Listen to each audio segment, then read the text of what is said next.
In the autumn of 1997, a family of three moved into a quiet country cottage in the Derbyshire countryside, unaware that the walls had witnessed horrors long before they arrived. Within weeks, their dream home would turn into a place of whispered threats, scratched warnings, and an unseen presence that refused to let them leave.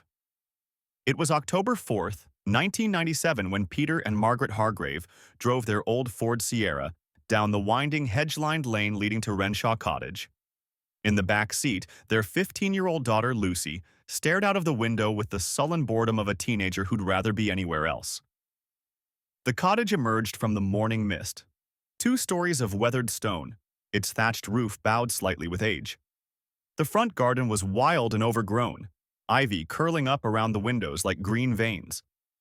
Peter switched off the engine. Peter. Well, here we are. Home sweet home. Margaret stepped out first, pulling her cardigan tight against the chill. It's quaint, she said, but her voice was hesitant.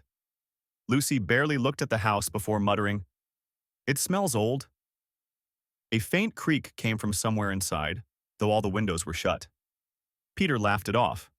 "It's just settling. Old houses do that." As they began unloading boxes, a battered Land Rover pulled up. An elderly man in a flat cap leaned out. "Old man. You're the new folks, eh?" Peter smiled. "That's right. Peter Hargrave. This is Margaret and Lucy." The man nodded slowly. His eyes lingered on the cottage. "Name's Albert Renshaw. My grandfather built this place. My advice? Keep your windows locked at night. And don't go into the attic." Lucy smirked. "Why not? Is it haunted?" Albert's expression didn't change. "Some doors aren't meant to be opened." He tipped his hat, put the Land Rover in gear, and drove off without another word. Margaret shivered. "Friendly, isn't he?" Peter shrugged, forcing a laugh. "Small-town superstition. Nothing more." By evening, the boxes were stacked in corners, a kettle boiled on the ancient stove, and Lucy had vanished into her room with a Walkman. Peter sat on the sofa with a mug of tea, flipping through a folder of old property deeds the estate agent had given them. Margaret lit a small lamp beside him. "It's colder in here than outside," she murmured.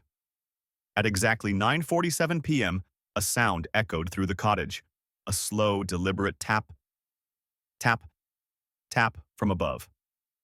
Peter froze. "Attic?" Margaret frowned. "Probably just a branch against the roof." Lucy appeared in the doorway, pale. "It's coming from my ceiling." They all listened. Tap, tap, tap. Then, silence. Peter.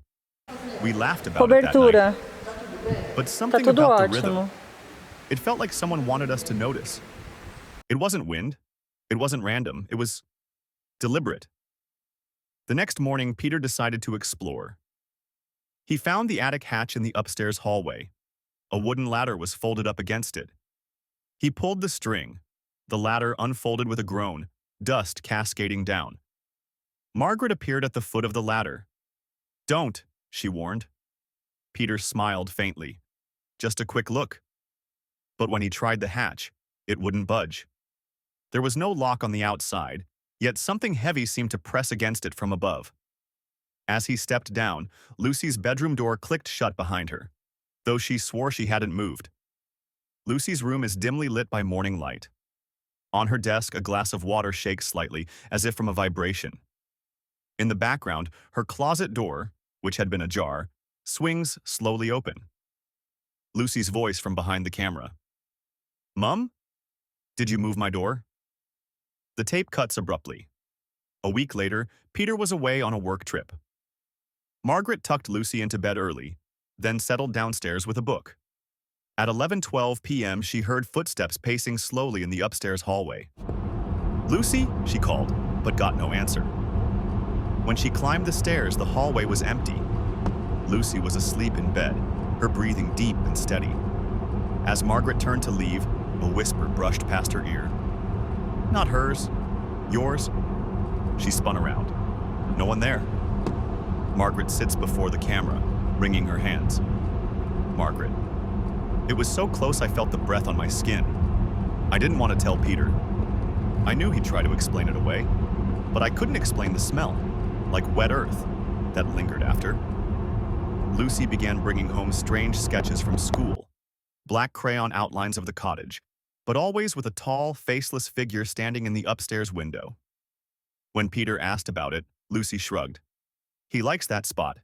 He can see the whole house from there. On the morning of October 28th, Margaret went to wake Lucy and found her shivering beneath 3 blankets. The thermometer on the bedside table read 6 degrees Celsius, in a house heated by a roaring fire. Lucy's breath misted in the air as she whispered, "It says it's coming." 2 days after Lucy's chilling warning, Margaret noticed a damp, earthy odor in the upstairs hallway. She pulled a chair under the attic hatch and climbed up, pressing her ear to the wood. From within came a faint scratching, like nails dragging across timber. It stopped the moment she knocked. Downstairs, the kettle began to whistle, though she hadn't turned it on. Dr. Hale. Renshaw Cottage was built in 1864, but the land it sits on is far older in its history. There are records from the 1600s of unexplained disappearances in the area, travelers who vanished between the villages of Wirksworth and Cromford. One report from 1672 refers to a cursed dwelling where the air smells of graves. That wording has been repeated in later accounts. Peter woke one night to the sound of the front door unlatching. He rushed downstairs to find Lucy standing barefoot on the stone step, her pajamas soaked with dew. Her eyes were open but glassy, fixed on the field beyond. "Lucy," he snapped, grabbing her shoulders. She blinked, confused. "He was calling me," she murmured, "from the attic." The next morning, Peter went to fix a leaking tap in the kitchen. When he moved the under-sink cleaning supplies, he froze. On the back wall of the cupboard, letters had been scratched into the wood, not hers. The grooves were fresh, the wood pale. He asked Margaret if she'd seen it before. She shook her head. Lucy denied touching it. Lucy is lying on her bed, camera facing the ceiling. She hums softly, doodling in a notebook. In the background, a man's voice, deep and calm, says, "Lucy?" She freezes. "Dad?" she calls. No answer. The voice comes again, closer this time. "Come up." The tape cuts to static. Peter. "I listened to that tape 100 times. It wasn't me. I was in the shed that afternoon. There's something territorial in that voice. Like it wasn't asking. It was summoning." November 4th, 1997. Margaret was in the kitchen chopping carrots for soup when the overhead light began to flicker. The air turned icy. Her breath fogged. From behind, something shoved her hard. She stumbled forward, the knife clattering across the floor. When she turned, the kitchen door slammed shut on its own. She grabbed the handle. It wouldn't move. From somewhere behind the door, a low growl began to build. That night, Lucy refused to sleep in her room. She set up a blanket on the living room floor. Margaret stayed with her until she drifted off, then noticed Lucy's fingers twitching in her sleep, tracing shapes in the air. The same shapes from her sketches, tall, narrow figures. Margaret whispered her name. Lucy's lips moved without opening her eyes. "He's not in the attic anymore." Scene 19. The attic. Opens. Peter came home late from work the next evening and noticed something immediately. The attic hatch was wide open. The ladder dangled into the hallway. A trail of fine gray dust led from the attic to Lucy's bedroom door. Inside, she was fast asleep, but the smell of damp earth was overwhelming. Albert. "I told them not to open it. My grandfather nailed it shut after the thing with my uncle. It don't stay in the attic if you give it away down." November 6th, 1997. 2:13 a.m. A single, sharp knock echoed from the attic. Then another. Peter lay awake, counting. Each knock was perfectly spaced, exactly 13 seconds apart. On the 13th knock, the sound changed, now coming from inside their bedroom wall. Margaret whispered, "It's moving." I remember. The wall by my bed. Something tapped on it like it wanted me to answer. I thought if I stayed still, it would go away. But It knew I was awake. It whispered through the plaster, "I can see you." Lucy began drawing again, but now her sketches were different. A man in 19th century work clothes, his face hidden under a brimmed hat, always standing in the doorway of a room. Margaret found dozens of these drawings stuffed under Lucy's mattress. On the back of one, scrawled in Lucy's handwriting, though she swore she didn't write it, were the words, "He waits for nightfall." The living room became unnaturally cold, even with the fire roaring. Peter set up a thermometer and watched in disbelief as the temperature plummeted from 19 degrees Celsius to 4 degrees Celsius in under a minute. The flames in the fireplace bent sideways, as if drawn toward the hallway. A shadow passed across the doorway, tall, narrow, and head-bowed. She whispers, "Do you see it?" The camera pans to the top of the staircase.